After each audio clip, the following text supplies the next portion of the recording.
The morning of Saturday, October 14th, began like any other autumn day in the quiet, tree-lined suburbs of Columbus, Ohio.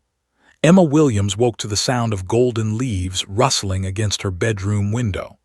At 7 years old, she possessed that peculiar combination of fearlessness and innocence that characterizes childhood before the world teaches caution.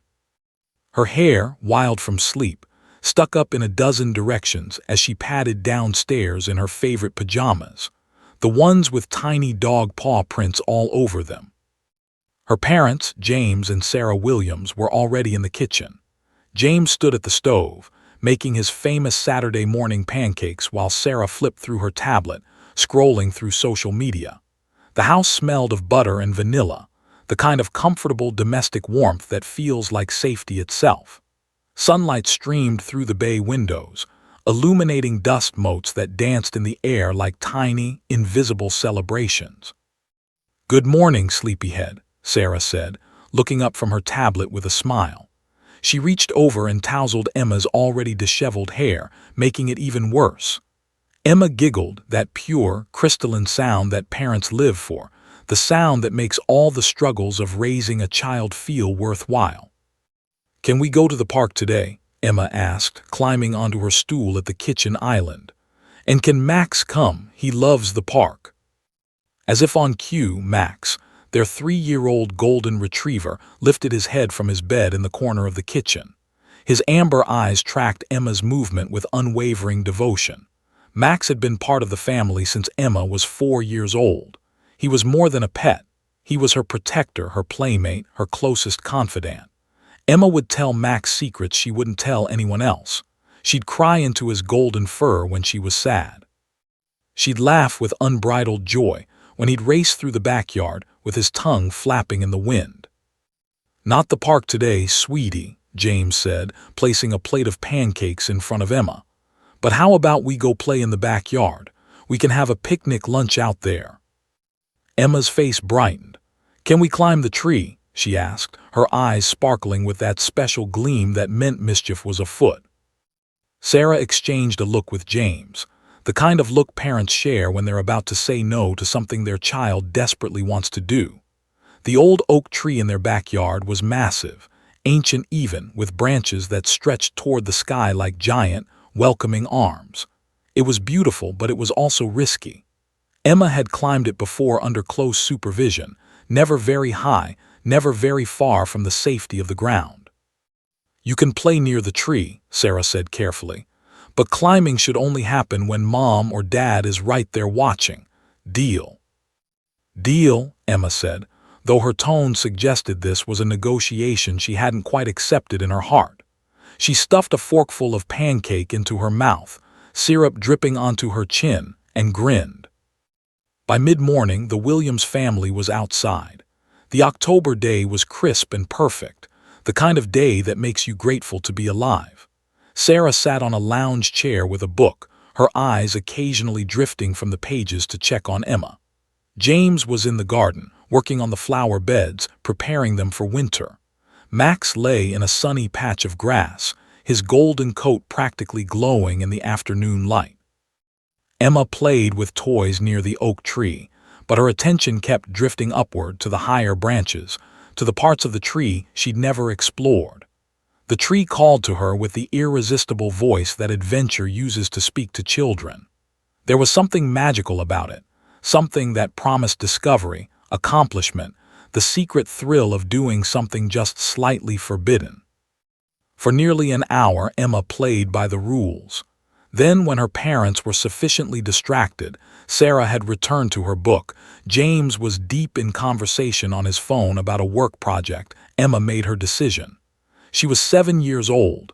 She was brave. She was capable. She could climb that tree. She started slowly, testing each branch before committing her weight to it. The first 10 feet were easy. The tree had low branches that were practically made for climbing. Emma's confidence grew with each foothold. She was doing it. She was actually doing it. The ground seemed very far away now, but that only made it more thrilling. The branches grew thinner as she climbed higher, but Emma didn't notice or didn't care. She reached about 18 feet up, where the tree became a tangle of thinner branches and golden leaves. She could see her entire yard from here, her house, her parents, Max looking like a golden statue below. She felt invincible, powerful, like she'd climbed a mountain instead of a tree. Then she reached for a branch that seemed thicker than it was. Her hand closed around it and she shifted her weight. For a moment, everything was fine. Then the branch cracked, not with a dramatic snap, but with a sickening, sudden break. Emma's stomach lurched as her grip failed. Time seemed to slow. She saw the ground rushing up toward her. She saw leaves blur past. She felt branches catch her, scrape her arms, pull at her clothes. It happened so fast that she didn't even have time to scream. She hit the ground hard, the impact knocking the wind from her lungs. For a moment, there was nothing but pain and confusion and the inability to breathe. Her right shoulder had taken much of the impact, and her arms were scraped raw from the branches. Tears sprang to her eyes, not just from the pain, but from the shock of what had just happened. Then Max was there. The dog seemed to materialize from nowhere, his entire body vibrating with concern. Max had been sleeping 30 yards away, but he'd apparently sensed Emma's distress the moment she fell. Now he was at her side, whimpering softly, licking her face, pressing his body against her. His tail wasn't wagging, it was tucked protectively as he hovered over the injured child. Max's behavior was entirely protective, entirely loving. "Emma," Sarah's voice pierced the autumn air like an alarm. She'd looked up from her book at just the right moment, or perhaps the wrong moment, depending on perspective. She saw her daughter on the ground and a large dog standing over her. She saw what she thought was an attack. She saw danger. Sarah ran toward them, screaming Emma's name. James turned from his phone call, his face going pale. Within seconds they were there, pushing Max away, checking Emma for injuries. Max backed off immediately, sensing the fear and tension, but his eyes never left Emma's face. "Call 911, Sarah shouted, though Emma was conscious and breathing. "She's been attacked. Call animal control." It was in that moment of parental panic and misunderstanding that everything changed. It was in that moment, with Max standing confused and worried nearby, that a tragedy that never happened was born. And across the fence, Mrs. Henderson, Emma's elderly neighbor who had a habit of watching the Williams family far more closely than was comfortable, saw exactly what she wanted to see. She saw a large dog and a child on the ground. She didn't see the broken branch. She didn't see Max's protective posture. She didn't see the truth. She saw an attack, and within minutes she was on her phone, calling animal control with breathless urgency. "There's been a dog attack," she said, her voice trembling with righteous conviction. "A child is down. It's that golden retriever from next door. You need to come immediately. This dog is dangerous. This dog needs to be put down." Ambulance arrived within 12 minutes. Paramedics rushed from the vehicle with equipment and practiced efficiency, their eyes immediately assessing Emma's condition. She had a nasty bruise forming on her right shoulder, multiple scrapes along her arms and legs, and what appeared to be a mild concussion from the impact. Painful, but not life-threatening. The paramedic who examined her gently asked what happened.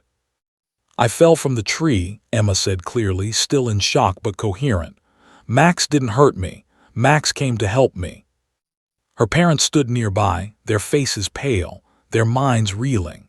Sarah kept touching Emma's hair, her shoulders, anywhere she could make contact, a mother's desperate need to ensure her child was still whole and present. James stood frozen, watching as the paramedics worked, his mind slowly catching up to the reality of what had just occurred. "We need to take her to Children's Hospital for observation," one of the paramedics said, his tone professional and calm. "The concussion protocol requires we get her checked out more thoroughly.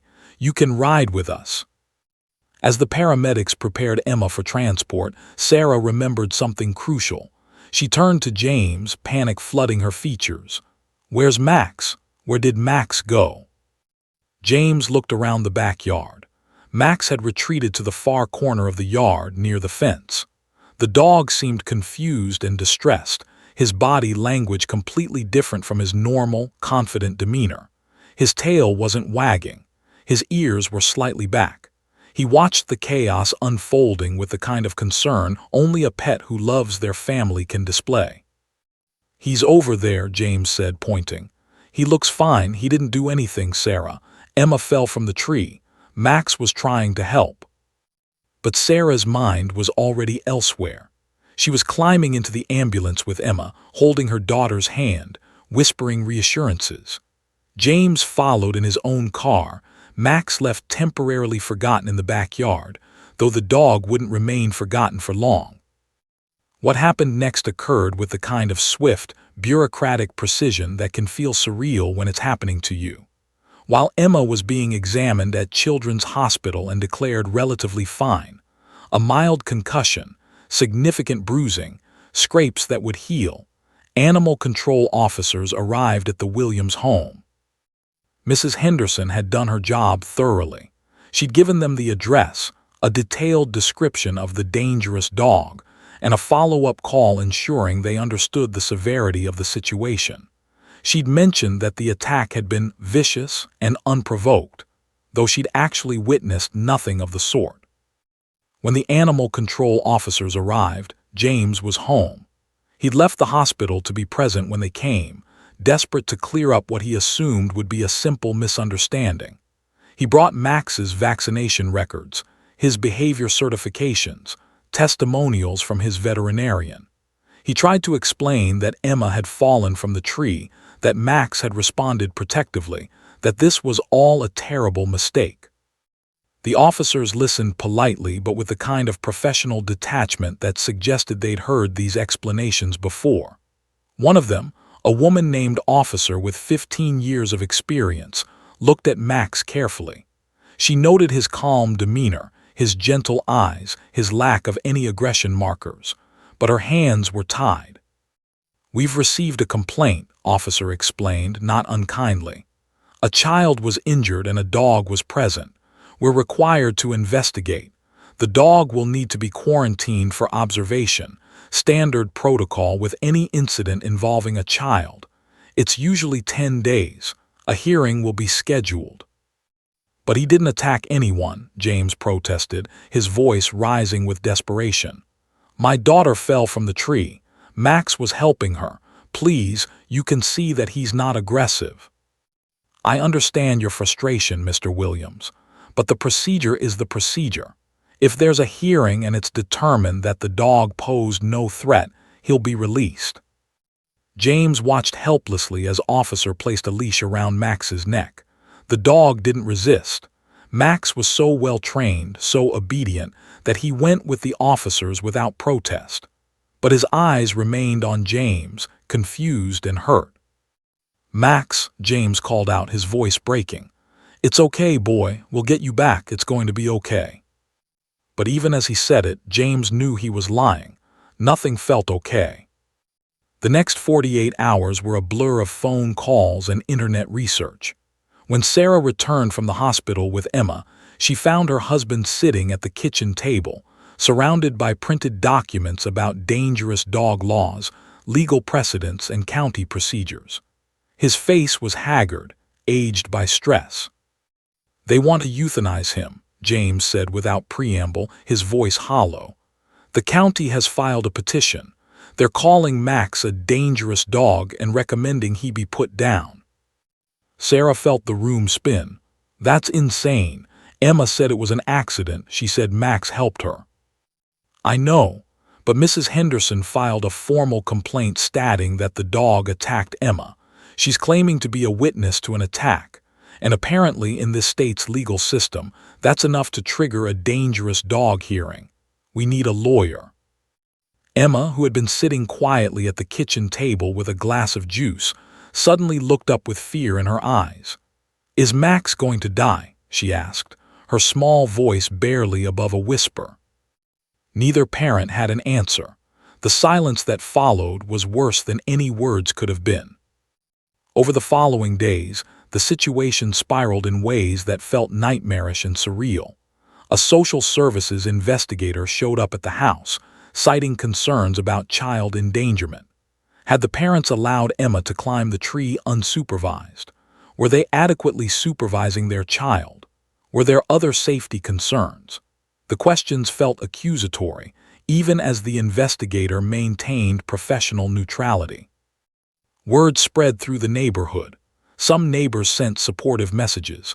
Others seemed to accept Mrs. Henderson's version of events without question. Gradually, a narrative formed. The Williams family had a dangerous dog. They were negligent with their daughter. Something bad had almost happened, and only luck had prevented tragedy. Emma became withdrawn in a way that broke her parents' hearts. She stopped eating her favorite foods. She had nightmares where she relived her fall and the subsequent chaos. Most painfully, she asked repeatedly why Max was being punished for saving her. The logic was simple from a child's perspective. Max had helped her, so Max should be rewarded, not imprisoned and threatened with death. "It's not fair," Emma said one evening, tears streaming down her face. "Max didn't do anything wrong. He's a good dog, the best dog. Why does nobody believe me?" James and Sarah held their daughter between them, and they had no good answers. The system that was supposed to protect children was instead traumatizing their daughter. The system that was supposed to ensure justice was instead pursuing an innocent animal. A court date was set for 2 weeks away. The county had appointed a prosecutor to argue that Max was indeed a dangerous dog and should be destroyed. James and Sarah began the desperate process of finding a lawyer who would take their case. Most attorneys wanted substantial retainers that the family didn't have. Time was running out. Sarah sat at night with Max's empty dog bed in her lap, letting tears fall silently. James stared at photos of Max and Emma playing together, his face a mask of helpless rage. And Emma clutched the stuffed animal version of Max that her parents had bought to try to comfort her, whispering to it in the darkness. "Don't worry, Max," she whispered. "I'll tell them you're good, I promise. I'll make them understand." But she was only 7 years old, and the world's systems were vastly larger and more powerful than one small girl's promise.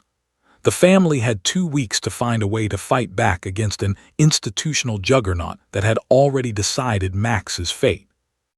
Time was ticking. Justice felt impossibly distant, and one innocent dog sat in a quarantine facility, waiting for a family that seemed powerless to save him. On the 8th day of Max's quarantine, James Williams was sitting in his home office, surrounded by legal documents and open browser tabs, when his phone rang. The caller ID showed a number he didn't recognize. "Is this James Williams?" a woman's voice asked.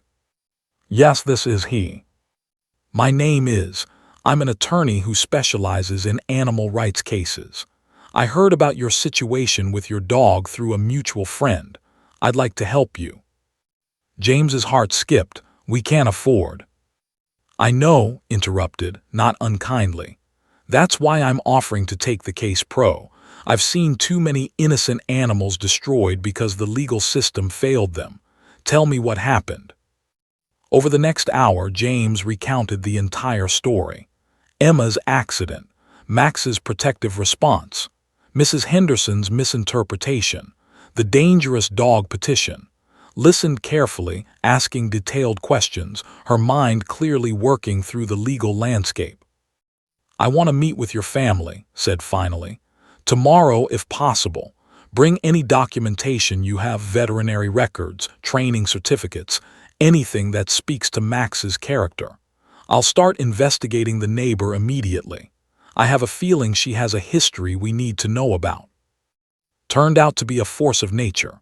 A woman in her mid-50s with steel-gray hair, piercing blue eyes, and the kind of determined focus that comes from years of fighting battles on behalf of those who cannot fight for themselves. When she arrived at the Williams home the next morning, she carried a leather briefcase and an air of absolute conviction. "Tell me about your neighbor," said, getting straight to business as Sarah served coffee in the living room. "Mrs. Henderson is. Well, she's always been a bit of a busybody," Sarah said carefully. "She watches the neighborhood closely. She's complained about other things over the years, noise levels, lawn maintenance, people parking on the street, but nothing violent or malicious. She seems lonely, honestly. I think she's just looking for connection, even if it comes in the form of complaining about things. His eyes narrowed. Has she complained about dogs before? James and Sarah exchanged a glance. Now that you mention it, James said slowly, I remember there was an incident a few years ago. A different family down the street had a German Shepherd.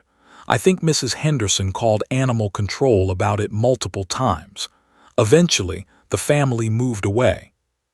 Do you know their name? Asked, already making notes. I think they were Sarah said. They moved to Florida if I remember correctly. Smiled, not a warm smile, but the kind of smile a prosecutor shows when they're about to present a devastating piece of evidence. I'm going to make some calls. I have a feeling Mrs. Henderson has a pattern. What uncovered over the next few days was almost shocking in its clarity. Mrs. Henderson had filed complaints about dogs with animal control 17 times over the past 12 years. 17 times.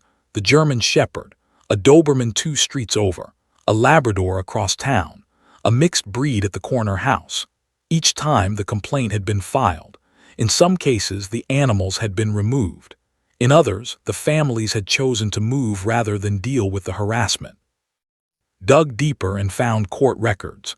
In 3 separate cases, families had sued Mrs. Henderson for filing false complaints. In 2 of those cases, the suits had been settled out of court with Mrs. Henderson agreeing to never own a dog herself, a clause that appeared in legal documents but was otherwise publicly unknown. She's a serial false accuser, told James and Sarah over the phone. This isn't her first rodeo. She knows exactly how to work the system. She knows that animal control has to investigate. She knows that fear and panic cloud judgment. She's weaponized that knowledge. For the first time since Max had been taken, James and Sarah felt something other than despair. They felt anger. They felt validation. But most importantly, they felt hope. Meanwhile, something equally important was happening at Emma's school. Her therapist, Doctor, had begun working with Emma to process the trauma of both her fall and Max's removal. Doctor was experienced with childhood trauma and had a gift for drawing out a child's authentic voice and narrative. Emma, I want you to draw for me, Doctor said during one session. Draw what happened when you fell from the tree. Emma drew with the intensity of a child processing something difficult. Her crayon moved across the large paper, creating scenes. Emma climbing the tree. Emma falling, her body surrounded by falling lines. Emma on the ground. And Max, always Max, rushing to her side with his mouth open, his tail curved upward. Max saved me, Emma said simply, looking at her drawing. He made sure I didn't stay alone. In the next session, Emma drew again. This time she drew the animal control truck. She drew Max being taken away. She drew herself crying. Doctor noted something crucial in his professional assessment. Emma's narrative never changed, never wavered, never contradicted itself. There was no sign of parental coaching or contamination. This was a child speaking pure, unadulterated truth. When met with Doctor, he was forthright about his findings. I've been working with trauma victims, both adults and children, for 20 years, he said. Emma's account has remarkable consistency and clarity. There are no signs of pressure or coaching from her parents. If anything, her parents have been careful not to influence her testimony. What she's describing is genuine memory, not fabrication. Smiled again. I'd like you to be an expert witness at the hearing. Absolutely, Doctor agreed. This child deserves to have her truth heard. The story was beginning to attract media attention. A local news station picked it up first. Local family fights for dog's life after false accusations. Then state news outlets began covering it. The Williams family's narrative, combined with evidence of Mrs. Henderson's pattern of false complaints, made for compelling storytelling. Social media exploded with support. Online petitions were started. The hashtag Justice for Max began trending locally. Some people were skeptical. Some questioned whether the Williams family was being truthful. Some defended Mrs. Henderson, arguing that she was just being cautious. But the overwhelming consensus, especially after journalists began investigating and uncovering Mrs. Henderson's history of complaints, was that something unjust was happening. Local animal welfare organizations reached out to help. A veterinary behaviorist named Dr. Sarah Mitchell, renowned for her work in dog psychology, offered to examine Max and provide expert testimony. She agreed to do the examination for free, driven by the same sense of injustice that had moved to take the case. When Dr. Mitchell examined Max, she was struck by his gentle nature and his obvious emotional distress at being separated from his family. "This dog shows no signs of aggression," she told the Williams family. "His stress response to quarantine is entirely normal and appropriate. His separation anxiety is understandable given his bond with your daughter. Everything about this dog screams good family pet, not dangerous animal." Dr. Mitchell also examined the physical evidence more carefully. Emma's injuries were completely consistent with a fall from a tree, the location of the scrapes, the nature of the bruising, the impact pattern. None of it matched what an attack would look like. "If this dog had attacked your daughter," Dr. Mitchell said firmly, "we would see a very different injury pattern. We would see puncture wounds, torn flesh, defensive wounds on her hands and arms where she tried to protect herself. These injuries are consistent with falling through branches and hitting the ground." 10 days before the hearing, held a meeting with James, Sarah, and Emma in her office. The whiteboard behind her desk was covered with notes, case law references, and investigation findings. On a table lay medical records, veterinary reports, behavioral assessments, and photographs. "Here's what we have," said, pointing to the board. 1. Mrs. Henderson has a documented history of filing false complaints about dogs. 2. Multiple families have sued her for this behavior. 3. Emma's injuries are completely inconsistent with a dog attack and entirely consistent with a fall from a tree. 4. Dr. Mitchell's behavioral assessment shows Max has 0 aggression markers. 5. Security footage from another neighbor's camera shows Max's protective response. 6. A veterinary behaviorist will testify that Max's behavior was heroic, not harmful. 7. Doctor will testify that Emma's account is consistent, detailed, and uncorrupted by parental influence. She paused and looked directly at Emma. "And most importantly, we have the truth. We have a 7-year-old girl who knows what happened and can tell that story to a judge." Emma's small face was serious. "Will Max come home?" she asked. "I'm going to do everything in my power to make that happen," said, "but I need to be honest with you. The judge has to be convinced. The system isn't always just. But in this case, I believe the evidence is overwhelming. I believe the truth will matter. I believe Max will come home." For the first time in 10 days, Emma smiled. It was a small smile, but it was genuine. The night before the hearing, the Williams family sat together in their living room. Emma slept between her parents on the couch, exhausted from the emotional weight of the past week and a half. James and Sarah sat awake, watching their daughter sleep, praying that tomorrow would bring justice. In a quarantine facility across town, Max lay on a concrete floor, his golden coat dulled by stress and confinement. He didn't understand why he'd been taken away. He didn't understand why he couldn't be with his family. He only knew that he was alone, separated from the person he loved most in the world. Neither the dog nor the family knew that tomorrow would change everything. They didn't know that a single raised hand would become the pivotal moment in a case that would echo through local legal history. They only knew that they were separated, and they were heartbroken, and they were waiting for a system that had already decided their fate to prove them wrong. Tomorrow would tell if hope was enough. The morning of October 29th arrived gray and cold. Rain pelted against the windows of the Williams home with a relentless determination that seemed to reflect the family's emotional state. James had been awake since 5 o'clock, unable to sleep despite Sarah's gentle pleading for him to rest. He sat at the kitchen table with coffee gone cold, reviewing his notes one final time. In 3 hours, they would enter the Franklin County Courthouse for a hearing that would determine whether their beloved dog lived or died. Had come over the previous evening to conduct what she called a final preparation session.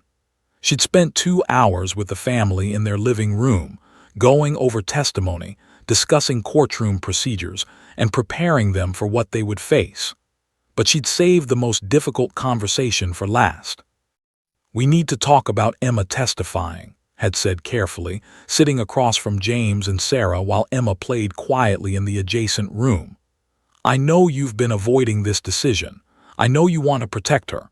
But frankly, Emma's testimony is our strongest asset. The judge needs to hear from her. The judge needs to see her face when she tells the truth." "She's been through enough," Sarah had said immediately, her voice tight with emotion. "She's had nightmares. She's barely eating. She's grieving Max. Do we really need to put her on the stand and force her to relive all of this?" "We don't need to," had acknowledged. "We can win without her testimony, but our chances are significantly stronger with it. And here's the thing, Emma wants to testify. She told me yesterday. She said Max saved her and she wants the judge to know." Sarah had looked away, fighting back tears. "When did she say that?" "When we walked to the kitchen together for water. She was very clear about it. She said, 'I have to tell the judge that Max didn't hurt me. Max helped me.'" That's a 7-year-old speaking from her heart, Sarah. That's a child who understands the gravity of the situation better than most adults would. The conversation had gone late into the evening. Eventually, James and Sarah had agreed, with profound reluctance and lingering guilt, that Emma would testify. But both parents had been awake most of the night, wrestling with the decision. Now, in the gray morning light, Sarah came downstairs to find James staring into space, his coffee cup suspended halfway to his lips. She poured herself a cup and sat beside him wordlessly. They didn't need to speak. After 15 years of marriage, they could communicate through presence alone. "Do you think we're doing the right thing?" Sarah asked finally, "with Emma testifying?" "I don't know," James admitted. "I think we have to be, but I hate it. I hate putting her through this." "Seems confident," Sarah said, but her tone suggested she wasn't entirely reassured by that confidence. "Seems confident because she believes in justice," James replied. "But justice isn't guaranteed. The prosecutor is going to argue that a child's memory can be unreliable. He's going to suggest that Emma doesn't understand what happened. He's going to try to plant doubt." "Don't," Sarah said sharply. "Don't do that. Don't before we've even walked into the courthouse." But the had already begun. Both parents were spiraling through worst-case scenarios. What if the judge didn't believe Emma? What if Emma became too emotional on the stand? What if the prosecutor's cross-examination traumatized her further? What if, despite everything, the judge ruled against them? What if Max was euthanized despite all their efforts? Emma woke around 7 o'clock, descending the stairs in her school clothes before remembering that there was no school today. Sarah had taken the day off work. James had taken the day off work. Their entire world had compressed into this single moment in time. "Today's the day, isn't it?" Emma asked, her voice small and uncertain. "Yes, sweetheart," Sarah said, pulling her daughter close. "Today's the day. Are you nervous?" "A little," Emma admitted. "But I want to tell the judge about Max. I want him to know the truth." The certainty in Emma's voice, so absolute and unshakable, steadied both parents slightly. This 7-year-old understood something that the adults in her life seemed to have forgotten, that the truth mattered, that speaking it mattered, that sometimes the only way to fight injustice was to refuse to be silent. Arrived at the house at 8:30, dressed in a sharp charcoal suit, her briefcase perfectly organized. She looked like what she was, a warrior preparing for battle. Behind her came Dr. Sarah Mitchell, the veterinary behaviorist, carrying files and evidence. Minutes later, officer from Animal Control arrived, having agreed to testify about the physical evidence from the scene. Conducted a final briefing in the Williams living room. The prosecutor, she explained, would argue that Emma had fallen from the tree, but that Max had attacked her, taking advantage of her vulnerable position. They would argue that Max was dangerous and unpredictable. They would cite Mrs. Henderson's testimony as evidence. Our job, explained, is to systematically dismantle every single argument they make. We show the judge the evidence. We show him that Mrs. Henderson has a history of false accusations. We show him that Emma's injuries are inconsistent with an attack. We show him that Max's behavior was protective, not predatory. And we give him the opportunity to hear from the one person who knows exactly what happened, Emma. Emma listened to this explanation with the kind of seriousness that seemed beyond her years. She'd been processing trauma and loss at an accelerated rate over the past 2 weeks. Childhood had, in many ways, been stolen from her. What remained was a girl who understood that sometimes being brave meant doing difficult things. "What should I say?" Emma asked. "You should say exactly what happened," replied. "You should tell the judge about climbing the tree. You should describe your fall. You should explain how Max came to help you. You should be honest and clear. And if you get scared or emotional, that's okay. That's actually good. It shows that you're telling the truth, not reciting a rehearsed story." They practiced Emma's testimony for nearly an hour, asked gentle questions, walking Emma through her narrative repeatedly until the girl's answers became smooth and confident. Other adults listened carefully, offering no comments, no suggestions for improvement. Emma's truth didn't need to be polished or perfected, it just needed to be heard. By 10 o'clock, the family was ready. They dressed carefully, nothing too formal, nothing too casual. Sarah chose a simple blue dress. James wore a dark suit with a tie that Emma had picked out. Emma wore her favorite dress, the one with the small dog prints all over it. It was a deliberate choice, a statement to the judge about where Emma's heart lay. The drive to the courthouse was quiet. Emma sat in the back seat, holding her stuffed animal version of Max. Sarah reached back and squeezed her daughter's hand. James drove with both hands gripping the steering wheel tightly, his knuckles white with tension. "Whatever happens today," Sarah said quietly, "we want you to know how proud we are of you, Emma, how brave you are, how much we love you." "I know," Emma said simply, "and I know Max loves me too. That's why I have to tell the truth. That's why we have to win." The courthouse loomed before them, a gray stone building that represented both the promise of justice and the possibility of profound injustice. As they climbed the front steps, reporters and photographers appeared from seemingly nowhere. Word had gotten out that this case, the case of the falsely accused dog, was drawing attention. "Mr. Williams, do you believe the dog will be exonerated?" someone called out. "We believe in the truth," James replied, his arm around Sarah and Emma as guided them toward the entrance. Inside the courthouse, the hallway leading to the hearing room was lined with supporters. Local animal welfare advocates held signs reading "Justice for Max" and "Innocent until proven guilty." Emma's teachers from school were there. Neighbors who had signed the petition were there. The community had mobilized around this small family and their beloved dog. Mrs. Henderson stood near the courtroom entrance, flanked by the county prosecutor. She looked smaller than Sarah remembered, almost fragile, but her expression was hardened with absolute certainty. She believed she was right. That was perhaps the most frightening thing of all, the certainty of someone who was profoundly, completely wrong. Put her hand on James's shoulder. "Remember, the judge is human. He's going to see through deception. He's going to recognize truth. Let's go get your dog back." They entered the courtroom at 10:55. The room was fuller than anyone had expected. Reporters with notepads, court staff, local activists.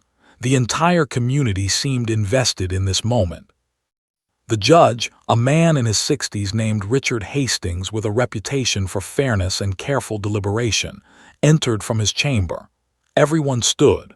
The hearing was about to begin. As Emma took her seat between her parents, she clutched her stuffed Max a little. In just a few hours, she would take the witness stand. In just a few hours, she would raise her hand and speak the truth that could save her dog's life. But first, the system would do what it always does. It would posture and argue and present evidence that had already been decided before anyone walked into the room. The judge banged his gavel. The hearing commenced. Judge Richard Hastings reviewed the file before him with methodical care. His gray eyes scanned the documents, and his expression remained neutral, the practiced inscrutability of a man who had heard countless stories in his courtroom, many of them lies. He looked up at the assembled parties. "This is a dangerous dog hearing regarding a golden retriever named Max, currently owned by James and Sarah Williams. The county seeks to have this dog declared dangerous and is requesting. The family contests this determination. We'll hear from all relevant parties. County prosecutor, you may begin." The prosecutor, a thin man named David in his late 40s, stood with practiced confidence. He had tried dozens of these cases. Most ended with the animal's death. He saw no reason this case would be different. "Your Honor, on October 14th, a child was attacked by the defendant's dog while playing in the family's backyard. The animal is a large golden retriever with a documented history of—" "Excuse me," interrupted, rising smoothly. "There is no documented history of aggression. That's an inaccuracy that should be corrected from the outset." Judge Hastings raised an eyebrow. "Let's establish the facts without editorializing, shall we? Continue, prosecutor." "On October 14th, a child was injured in an incident involving the defendant's dog. A witness observed what she believed to be an attack. The dog was quarantined per protocol. The county is seeking to ensure public safety by requesting the dog's removal." It was a clean, efficient presentation. No emotion, just facts presented in a way that sounded entirely reasonable. Judge Hastings made notes. "Call your first witness," the judge said. Mrs. Henderson approached the witness stand with the careful steps of an elderly woman conscious of her own fragility. She was sworn in, her hand trembling slightly as she held the Bible. When she spoke, her voice was steady and practiced. She had clearly rehearsed this testimony multiple times. "I was in my garden that afternoon," Mrs. Henderson began. "I heard a child screaming. When I looked over the fence, I saw that large dog standing over the little girl. The child was on the ground and the dog was attacking her. I called animal control immediately because I knew that child's life was in danger." Waited for Mrs. Henderson to finish before standing to cross-examine. Her approach was methodical and surgical. "Mrs. Henderson, you said you heard screaming. Did you see the child fall from the tree?" "No, but—" "Did you see any teeth marks on the child?" "Not exactly, but the dog was." "Did you see any torn clothing?" "The dog was very large and very aggressive." "That's not responsive to my question," said calmly. "Did you see torn clothing resulting from an attack?" Mrs. Henderson's face reddened. The child was injured, and that dog was responsible. "In fact, the child was injured by falling from a tree, correct? You didn't see that fall. You only saw the aftermath." "The dog attacked." "I have court documents here showing that you filed complaints about a German Shepherd in 2015, correct?" "That was different." "And a Labrador in 2012. "I was protecting my neighborhood." "And you settled lawsuits with the family in 2014 after filing a false complaint about their dog." The courtroom stirred. Judge Hastings leaned forward, his attention sharpening. This was information that changed the tenor of everything. "Your Honor," the prosecutor objected, "prior settlements are not relevant to this case." "They go directly to credibility," countered. "The witness has a documented pattern of false accusations." Judge Hastings considered this carefully. "I'll allow it. Credibility is relevant. Mrs. Henderson, did you settle a lawsuit regarding false complaints about the family's dog? Mrs. Henderson's jaw tightened. It was a misunderstanding that was resolved. You settled that lawsuit on the condition that you never own a dog again. Is that accurate? I don't see how. Is it accurate? Yes, Mrs. Henderson admitted quietly. Turned to address the judge directly. Your Honor, Mrs. Henderson has filed 17 complaints about dogs with animal control over 12 years. In at least 3 cases, families have sued her for filing false accusations. This witness has a clear pattern of weaponizing animal control against families she disagrees with. Her credibility should be weighed accordingly. The prosecutor looked shaken. He hadn't anticipated this level of preparation. His case was built entirely on Mrs. Henderson's testimony, and that testimony was now in serious question. What followed was a parade of expert witnesses that systematically dismantled every argument the prosecution had made. Dr. Sarah Mitchell was called next. She took the stand with the calm authority of someone who had in court many times.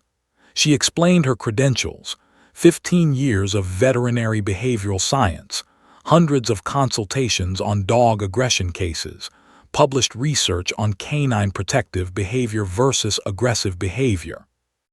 I examined Max Williams on October 27th, Dr. Mitchell. I conducted a full behavioral assessment, reviewed video evidence from the scene, and examined the child's injuries. My findings are unambiguous. This dog shows 0 markers of aggression.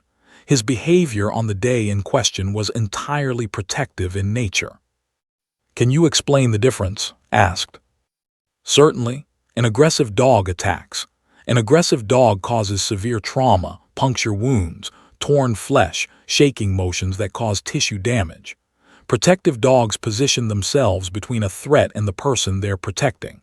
They may lick, nudge, or make vocalizations designed to comfort. Max's injuries to the child are completely consistent with a protective response to a child in distress. They are entirely inconsistent with an attack. The prosecutor stood for cross-examination. Dr. Mitchell, isn't it possible that the dog simply hadn't intended to cause serious injury? No, Dr. Mitchell replied firmly. A dog that size, attacking with intent, would cause catastrophic injury. A 75-pound dog has the power to kill a child if it attacks with intent. The injuries we see here are minor scratches and bruising, consistent with a child falling through tree branches and hitting the ground. They are not consistent with a 75-pound animal attacking a 70-pound child. The prosecutor had no further questions. Officer from Animal Control was called next. She about arriving at the scene, about Max's calm demeanor during examination, about the complete absence of any aggression markers. She'd personally seen dozens of dog bite victims, and Emma's injuries were nothing like those cases. In every dog bite case I've attended, officer, the child has fear-based injuries, defensive wounds on the hands and arms where they tried to protect themselves. The bite locations are specific and deliberate. Emma Williams has none of these markers. Her injuries are consistent with a fall. They're not consistent with a dog bite. By mid-afternoon, the prosecutor's case had essentially collapsed. His own medical expert, the county veterinarian, that the evidence was inconclusive regarding an attack. His own animal control officer was testifying that the dog showed no aggression. Then it was James Williams's turn to testify. He took the stand with the shaking hands of a man who was terrified but determined. Max has been part of our family for 3 years, he said, his voice tight with emotion. He's never shown aggression toward anyone. He's completed advanced obedience training. He's certified as a therapy dog candidate. He loves Emma with his entire being. The idea that he would attack her it's incomprehensible. Under cross-examination, the prosecutor tried to suggest that James was biased, that he couldn't be objective about his own dog. James responded with the calm clarity of someone speaking an absolute truth. "I don't need to be objective," he said. "I need to be honest. And I'm telling you honestly that Max didn't attack my daughter. Emma fell from a tree. Max rushed to help her. That's what happened." Sarah next, describing Emma's trauma not from Max but from his removal. She described their daughter's nightmares, her loss of appetite, her anxiety about Max's fate. Under questioning, she detailed the evidence supporting their account. Under the prosecutor's cross-examination, she remained steady and consistent. The prosecutor called no rebuttal witnesses. His case had been entirely dependent on Mrs. Henderson's credibility, and that credibility had been thoroughly dismantled. As the afternoon sun slanted through the courtroom windows, Judge Hastings looked at both attorneys. "I assume we're ready to move to the child's testimony." Nodded, the prosecutor looked exhausted. "We'll take a 15-minute recess," Judge Hastings announced. "When we return, the child will testify." During the recess, Emma sat with her parents in a private room off the courtroom. She was remarkably calm, holding her stuffed Max close. "Remember what we talked about," said gently. "You just tell the truth. Answer the questions. If you need a moment or need to cry, that's okay. The judge will understand." "Will Max understand why I had to do this?" Emma asked, her 7-year-old wisdom cutting through to the heart of what mattered. "Yes," said with absolute certainty. "Max will understand that you saved his life."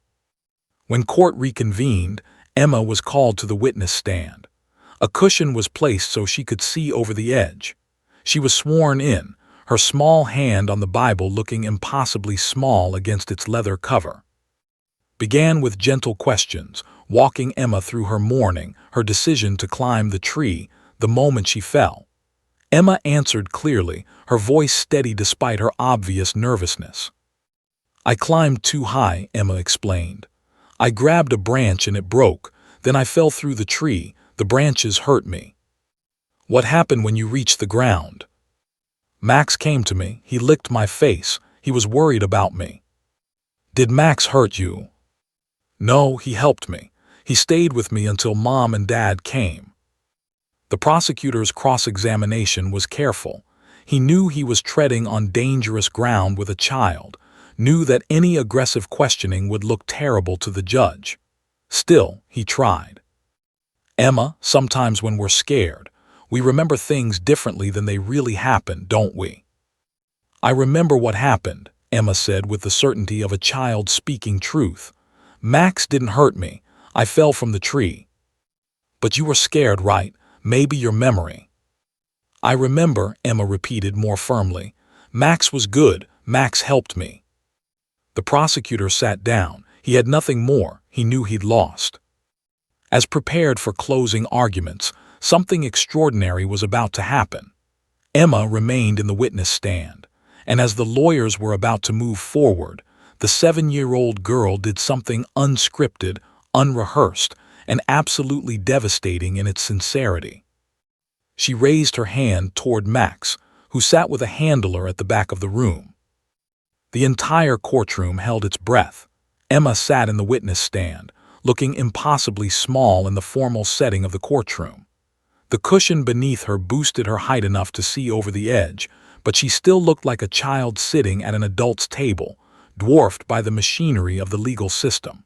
Her hands gripped the edges of the stand, and her feet dangled several inches above the floor. She wore her favorite dress with the small dog prints, and she clutched a stuffed animal in her lap, not the one that looked like Max, but a smaller one that gave her comfort. Judge Hastings looked at Emma with an expression that could only be described as paternal concern.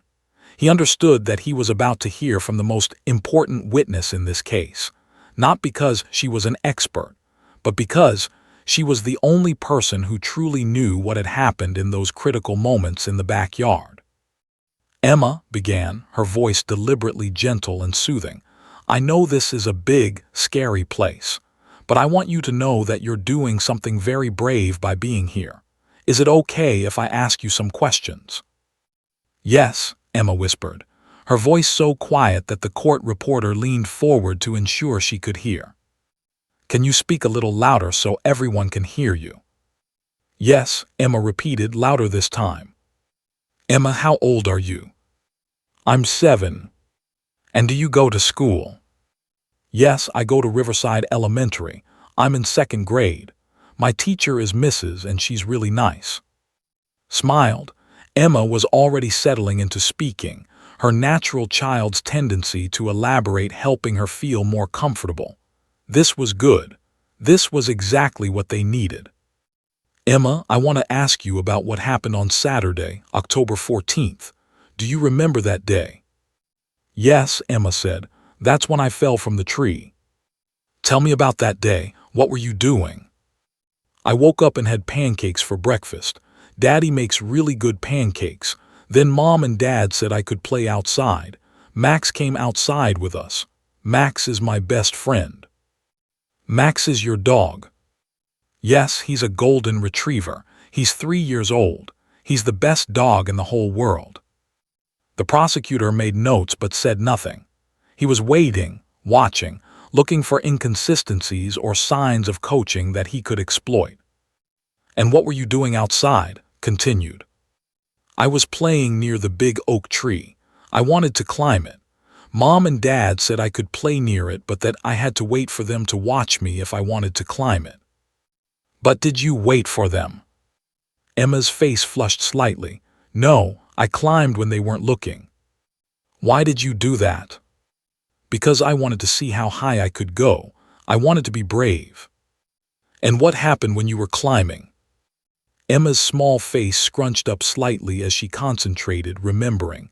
"I climbed and climbed. The branches got thinner when I went higher. I was really high up. Then I reached for another branch and it broke. My hand slipped and I fell." "What was that like when you fell?" "It was scary, really scary. I was falling and hitting branches. They scratched me. And then I hit the ground. It hurt a lot." Paused, giving the courtroom a moment to absorb the reality of what Emma was describing. A child who had fallen from a tree. A child who was injured. A child who experienced real trauma and real pain. "What happened next?" asked softly. "Max came to me. He was running really fast. I think he heard me fall or heard me make noise. He came right to me and started licking my face. He was making worried sounds. His tail wasn't wagging like normal. He was just worried about me." "What did Max do? Did he bite you or hurt you?" "No," Emma said with absolute clarity. "He laid down next to me. He was just there. He was with me, like he didn't want me to be alone." "And how did that make you feel?" "Safe," Emma said simply. "Even though I was hurt and scared, Max made me feel safe. Max helped me." The courtroom was completely silent. Even the court reporter seemed to be holding her breath. "Then what happened?" asked. "Mom and Dad came. They were running and yelling. They pushed Max away because they thought something was wrong. They didn't understand that Max was helping me. Max didn't understand why they were pushing him. He just wanted to help." "Emma, I need to ask you something very important. Did Max ever bite you?" "No." "Did Max ever growl at you?" "No." "Did Max ever hurt you?" "No, Max saved me." Turned to address the judge. "Your Honor, I have no further questions." Judge Hastings made notes carefully. Then he looked at the prosecutor. "Your cross-examination." The prosecutor stood and approached Emma carefully. He was aware that the entire courtroom, indeed, the entire community watching this case unfold, was watching him. One misstep, one aggressive question directed at a 7-year-old could destroy his case entirely in the court of public opinion, if not in the actual courtroom. "Emma," he began, his voice deliberately soft, "I want to ask you some questions about what you remember, okay?" "Okay," Emma said. "When you fell from the tree, you were scared, right?" "Yes." "And when you're really scared, sometimes our memories can get a little fuzzy, can't they? We might not remember exactly what happened." "I remember what happened," Emma said with quiet insistence. I fell. Max helped me. But you were scared and maybe. I remember, Emma interrupted, her small voice cutting through the prosecutor's attempt at suggestion. I remember climbing. I remember the branch breaking. I remember falling. I remember Max coming to help me. I remember it all. The prosecutor tried a different approach. Your parents have told you a lot about what happened, haven't they? They've talked to you about this court case. They told me to tell the truth, Emma said. They said I should just say what really happened. But they've talked to you about the dog, haven't they? About how important Max is to your family. Max is my best friend, Emma said. He's the best dog, but I'm not lying, I'm telling the truth. Can you describe exactly what Max did when you were on the ground? Emma considered this carefully. He came really fast, he licked my face. His nose was touching me. He was making little whimpering sounds. He laid down next to me. He stayed there until Mom and Dad came. He didn't bite. He didn't growl. He was just there. But dogs can be unpredictable. Even good dogs can hurt people if. Max didn't hurt me, Emma said firmly. I know Max. Max loves me. Max would never hurt me. The prosecutor sat down. He had no more questions. What more could he ask? A 7-year-old girl was speaking with the kind of clarity and consistency that no amount of legal maneuvering could shake. Judge Hastings looked at Emma with something approaching reverence. Emma, you were very brave to come here today and tell everyone what happened. Do you understand why it was important for you to tell the truth? Because Max is in trouble, Emma said, her small voice carrying absolute conviction. And Max didn't do anything wrong. Max saved me. So I had to tell the truth so people would know Max is good. The judge nodded slowly. You can step down now, Emma. As Emma climbed down from the witness stand, was waiting for her. She put her hand on the girl's shoulder and led her back to her parents. Sarah immediately wrapped her daughter in her arms, tears streaming down her face. Emma had done what no expert witness could have done. She'd spoken with the unfiltered honesty of childhood. She'd been consistent, unwavering, and utterly believable. She described what happened not with rehearsed precision, but with the authentic detail of genuine memory. The courtroom seemed suspended in a kind of stunned appreciation of what they'd just witnessed. A child had just potentially saved a dog's life. A child had just demonstrated that sometimes the most powerful testimony in a courtroom isn't technical expertise or legal precedent. It's simply the truth spoken by someone who has nothing to gain from lying. The prosecutor looked defeated. His entire case had been built on the assumption that the family was lying, that the child's memory was unreliable, that Mrs. Henderson's interpretation of events should be trusted. But he just watched a 7-year-old demolish every one of those assumptions with nothing but the simple, devastating power of truth. Stood to present her closing arguments, but everyone in the courtroom already knew how this was going to end. Emma had said everything that needed to be said, stood and approached the podium with the confidence of an attorney who knew she had won. The evidence was overwhelming. The expert testimony was devastating to the prosecution's case. Emma's testimony had been flawless, not because it was rehearsed or coached, but precisely because it wasn't. A 7-year-old girl had spoken with the clarity and consistency of someone telling absolute truth. Your Honor, began, her voice steady and measured. What we've heard today is overwhelming evidence of injustice. We've heard from a witness with a documented pattern of false accusations. We've heard from veterinary behaviorists that this dog shows 0 markers of aggression. We've heard from animal control officers that the child's injuries are consistent with a fall, not an attack. And most importantly, we've heard from the only person who was actually present during the incident, a 7-year-old child who has been nothing but honest about what transpired. Walked to the evidence table and picked up a photograph. These are Emma's injuries, scrapes and bruising consistent with falling through tree branches and impacting the ground. This is not what a dog attack looks like. I've reviewed dozens of dog bite cases. Dog bite injuries are puncture wounds, torn flesh, defensive wounds on the hands and arms. This is a child who fell from a tree and was comforted by her dog. The prosecutor stood for his closing argument, but his heart clearly wasn't in it. He went through the motions, suggesting that the case was complex, that they should err on the side of caution, that public safety was paramount. But his words fell flat. The evidence had spoken. The testimony had spoken. The truth had spoken. Judge Hastings made extensive notes, his face betraying nothing. He was a judge who took his responsibilities seriously, who understood that a life, even an animal's life, hung in the balance. But the case, from a legal standpoint, seemed remarkably clear now. "I think we've heard sufficient testimony," Judge Hastings said. "Let me." He was interrupted by a sound, a chair scraping back. Emma, who had been sitting quietly between her parents in the gallery, had suddenly stood up.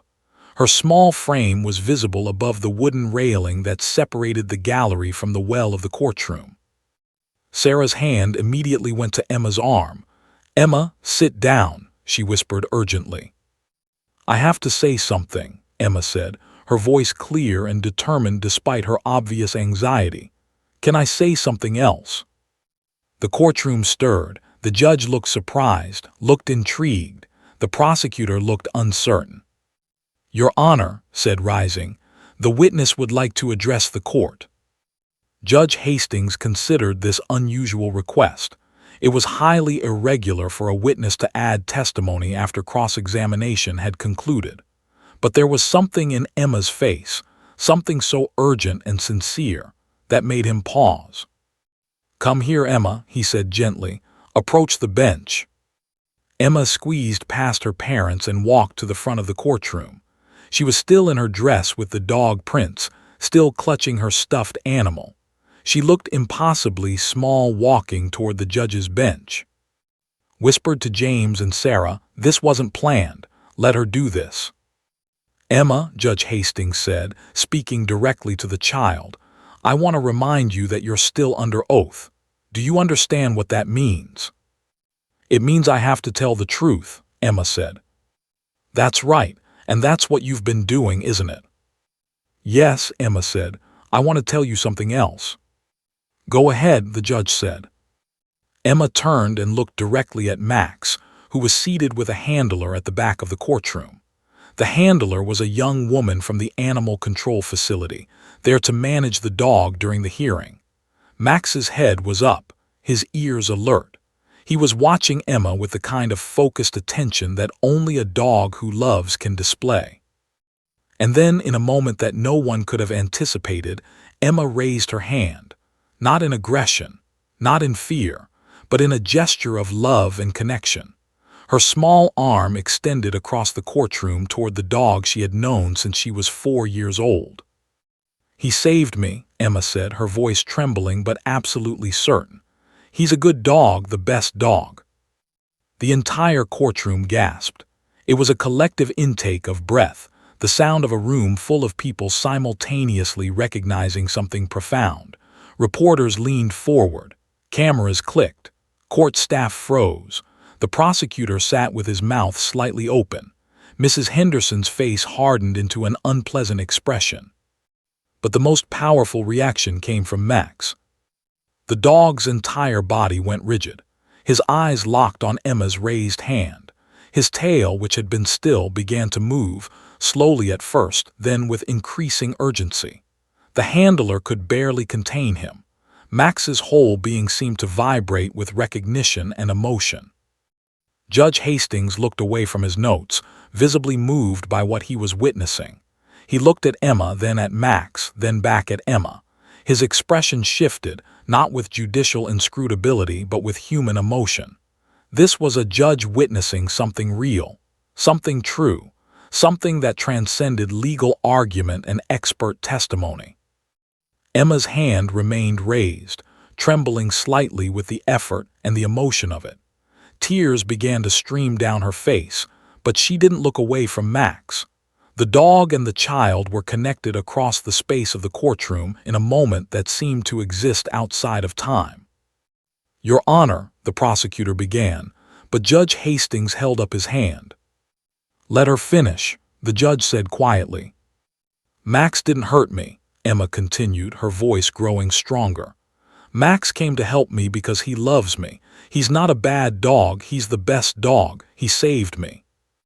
Max lunged forward slightly, and the handler struggled to hold him back. The dog was making small, whimpering sounds, his entire body communicating distress at the separation from the child he loved. Max wants to see you, Emma said, speaking directly to the dog now, her formal courtroom testimony transforming into something more primal, a child speaking to her beloved companion. Max, I'm telling them the truth. I'm telling them you're good. Sarah, watching from the gallery, put her hand to her mouth. Tears streamed down her face. James's arm tightened around his wife, stood with her hand over her heart, understanding that she had just witnessed the moment that would define this entire case. Mrs. Henderson stood abruptly. This is a circus, she said loudly. This is exactly what I was talking about. This dog is clearly dangerous, trying to. Sit down, Judge Hastings said firmly, not even looking at Mrs. Henderson. You will sit down in my courtroom or I will have you removed. Mrs. Henderson sat down, her face flushing with anger and humiliation.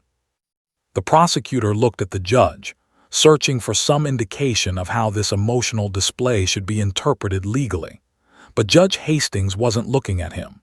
The judge was looking at Emma, still standing with her hand raised, tears streaming down her face, speaking truth with the absolute conviction of a child who knows she is right. Your Honor, said softly, I believe Emma has concluded her statement. Judge Hastings looked at Emma.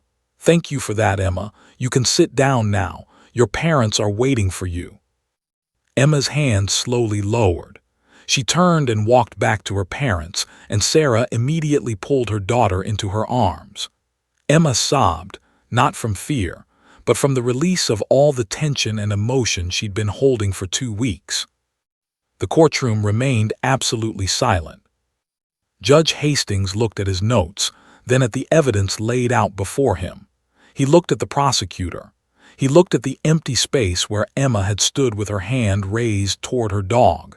He looked at Max, who was still trying to move toward Emma despite the handler's restraint. I think, Judge Hastings said finally, his voice thick with emotion, we have heard everything we need to hear.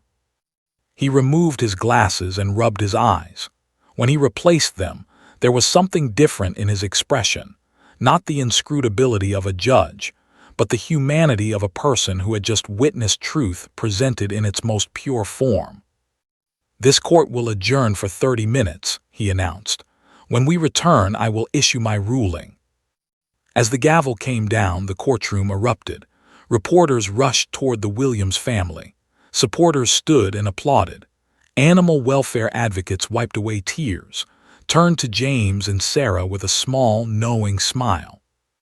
She did it, said simply. That moment right there, that's everything. That's what justice looks like.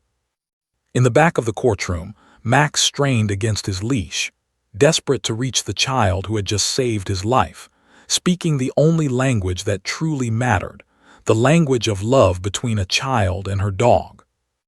The moment Emma raised her hand toward Max would become the defining image of this case.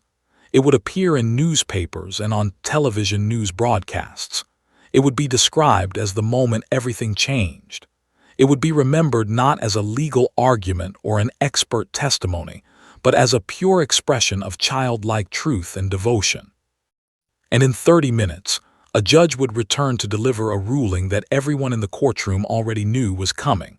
The 30 minutes felt like an eternity. James and Sarah sat with Emma in a small consultation room off the main hallway. Emma had stopped crying, but she remained unusually quiet, emotionally spent from the intensity of her courtroom testimony. Sarah held her daughter close, whispering reassurances that everything would be okay, though even she wasn't entirely certain she believed her own words. Legal systems were unpredictable. Judges were human beings capable of surprising outcomes. But watching that moment when Emma raised her hand toward Max, watching the judge's face, Sarah allowed herself to believe that justice might actually prevail. Paced outside the courtroom, checking her phone, speaking with reporters who had gathered in the hallway. The story had exploded on social media. The video of Emma raising her hand toward Max had been viewed hundreds of thousands of times in just minutes. The Justice for Max hashtag was trending not just locally, but nationally. Cable news networks had picked up the story. This wasn't just a small-town dangerous dog hearing anymore. It had become something larger, a symbol of a child's love for her dog, of truth triumphing over deception, of the power of the innocent voice speaking clearly in the face of injustice. At 10 minutes past the hour, the bailiff appeared. "The judge is ready," she said. The Williams family filed back into the courtroom. The gallery was even more packed than before. Word had spread that a ruling was coming. Animal welfare advocates sat with tears on their faces. Emma's teachers sat in the back row. Neighbors who had supported the family sat with signs folded in their laps. Mrs. Henderson sat rigid in her seat, her expression hardened into something between anger and resignation. Judge Richard Hastings entered from his chamber and took his seat. The courtroom fell silent with an almost physical weight. The judge looked out at the assembled group before him, his eyes lingering on Emma for a moment before he began to speak. "This has been one of the most unusual cases I've presided over in my 20 years on the bench," Judge Hastings began, his voice carrying through the silent courtroom.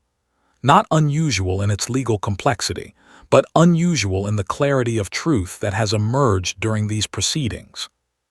He adjusted his glasses and reviewed his notes one final time. The evidence in this case is overwhelming. The testimony from veterinary behaviorists is clear. This dog shows no markers of aggression. The medical evidence is clear. The child's injuries are consistent with a fall from a tree, not a dog attack. The testimony from animal control is clear. There are no indicators of canine attack present. Judge Hastings paused and his expression softened slightly.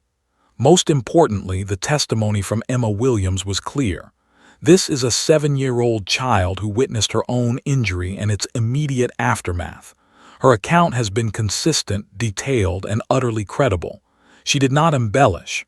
She did not exaggerate. She simply told the truth. The judge looked directly at Mrs. Henderson. "I must also address the testimony of Mrs. Henderson. An investigation has revealed a pattern of similar complaints filed against other families and their dogs over the past 12 years. Court documents indicate that Mrs. Henderson has been sued for filing false complaints on multiple occasions. Settlements were reached in at least 2 cases. This pattern of behavior is troubling and raises serious questions about the credibility of her testimony in this case." Sarah squeezed James's hand so tightly it was almost painful. Emma sat with her stuffed animal, watching the judge with the kind of focused attention only children can achieve when something matters deeply to them. "Therefore," Judge Hastings continued, "this court finds that the evidence does not support the dangerous dog petition filed by Franklin County. The dog in question, Max, did not attack Emma Williams. Max responded to a child in distress in a protective and appropriate manner. The injuries sustained by Emma Williams resulted from her fall from a tree, not from canine aggression." The courtroom erupted. Cheers and applause broke out immediately. The judge banged his gavel once, but didn't seem particularly concerned about the outburst. He allowed the celebration to continue for a moment before continuing. "The dangerous dog petition is hereby dismissed. Max is ordered released immediately to his owners. Furthermore, I am recommending that Animal Control review Mrs. Henderson's complaint history and consider whether her pattern of behavior constitutes harassment or misuse of emergency services. That's a matter for the district attorney to investigate." Judge Hastings looked directly at Emma one more time. "And I want to say something for the record. What Emma Williams did today, what she continues to do throughout this process, represents the kind of courage and honesty that our legal system depends upon. She could have been intimidated. She could have been confused by the proceedings. Instead, she spoke truth. That truth was heard. That truth mattered. I hope Emma learns from this experience that her voice matters, that integrity matters, and that sometimes the most powerful thing a person can do is simply tell the truth. The gavel came down. The ruling was official. Max was free. What happened next was chaos in the most beautiful sense of the word. Sarah grabbed Emma and lifted her into her arms, spinning her around while tears streamed down her face. James embraced them both, his own shoulders shaking with relief and joy, was immediately surrounded by reporters and supporters. The courtroom became a celebration. But Emma's attention was fixed on one thing: Max. "Where's Max?" Emma called out, looking toward the back of the courtroom where the dog had been sitting. "Where is he?" Officer, the animal control officer who had earlier, was already making phone calls. Within minutes, arrangements were being made. Max was at the animal control facility across town, but he could be released immediately. Within an hour, the Williams family could be reunited with their dog. The drive to the animal control facility felt both impossibly long and impossibly short. Emma sat in the back seat, vibrating with excitement and anticipation. Sarah kept turning around to look at her daughter, unable to quite believe that this ordeal was finally over. James drove with one hand on the steering wheel and his other hand holding Sarah's, both of them unable to speak, because speaking would make it real in a way that felt almost too fragile to acknowledge. When they arrived at the facility, Officer met them at the door with a smile. "He's in the back. He's been anxious all day. I think he knew something was happening. Come on." They walked through the facility's corridors and then they were there. Max was in a holding area, packing back and forth, his anxiety evident in every movement. When he saw Emma, he went absolutely still for a moment. Then he exploded. Max rushed toward Emma with the kind of pure joy that only a dog reunited with their person can display. Emma threw her arms around his neck, and Max licked her face, his entire body wiggling, his tail wagging so hard it seemed like it might separate from his body entirely. "Max," Emma cried, tears streaming down her face. "Max, I told them the truth. I told them you're good. I told them you saved me." Max pressed his body against Emma's, refusing to let her go. If a dog could speak, everyone present would have heard the words, "I knew you would. I always knew you would." Sarah and James stood watching their daughter and their dog reunite, and they wept openly, tears of relief, tears of gratitude, tears of the profound understanding that they had been given back something irreplaceable. Over the following weeks, the Williams family's case became a catalyst for change. Local news covered their story extensively, used the case to advocate for reform in the state's dangerous dog laws. She appeared on national television, speaking about the importance of evidence-based decision-making in animal cases, about the need for better training for animal control officers, and about the dangers of allowing false accusations to drive policy. Emma became, quite unexpectedly, an advocate for animal welfare. She began speaking at local schools about the importance of responsible dog ownership and animal protection. Children listened raptly to a 7-year-old girl who had gone to court and won, who had used her voice to save her dog's life. The case prompted an investigation into Mrs. Henderson. After reviewing her complaint history and finding patterns of false accusations, the district attorney's office warned her about potential legal consequences if she continued to file unsubstantiated complaints. She did not file another complaint. Within 2 years, she sold her house and moved away. Became something of a minor celebrity in animal rights circles. She used the Williams case to launch a legal initiative focused on protecting animals from wrongful dangerous dog designations. Several families reached out to her, saying they'd been in similar situations and had lost their dogs. Helped overturn several dangerous dog determinations, citing the evidence and legal precedents established in the Williams case. Max lived for another 8 years after the hearing. He remained Emma's constant companion throughout her childhood. They grew up together, and by the time Emma was in high school, she had developed a deep passion for animal law and was considering studying it in college. On the day Max passed away at age 11, Emma, now 14 years old, wept not with the desperate tears of a child, but with the bittersweet tears of someone who understood that she had experienced something extraordinary. She had been given extra years with her dog, years that might not have happened if she hadn't been brave enough to speak truth in a courtroom. At Max's memorial service, which was attended by surprising numbers of people, including Officer and even Judge Hastings, Emma spoke about what Max meant to her and what that experience had taught her. "Max taught me that speaking the truth matters," Emma said, her voice steady despite her tears. "He taught me that sometimes the most powerful thing we can do is just say what we know to be true. He taught me that love is stronger than injustice, and he taught me that I have a voice that matters." She looked out at the gathered crowd. "When I was 7 years old, I thought my dog might die because someone lied about him. I was scared, but I realized that I was the only one who could tell the real story. I was the only one who knew what really happened, so I told the truth. And it mattered. Max mattered. And I learned that when it's important, we have to be brave enough to speak." The story of Emma Williams and Max became more than a legal case. It became a symbol, a reminder that justice isn't always found in legal arguments and expert testimony, but sometimes in the simple, unshakable truth spoken by a child who loves deeply and refuses to be silent. Years later, when Emma was in law school, studying animal law and working to change the very legal systems that had nearly destroyed her dog, she would tell this story again and again. She would tell it to judges and legislators and other children who had experienced injustice. She would tell it as proof that one person, even a small person, even a child, could make a difference. And in quiet moments, she would remember that day in the courtroom when she raised her hand toward Max. She would remember the gasp that rippled through the room. She would remember the judge's face changing.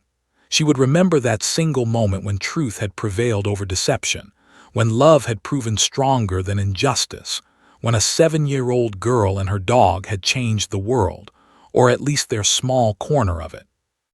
The Williams family had learned that sometimes justice is possible. Sometimes the system works. Sometimes a raised hand and a simple declaration of love can change everything.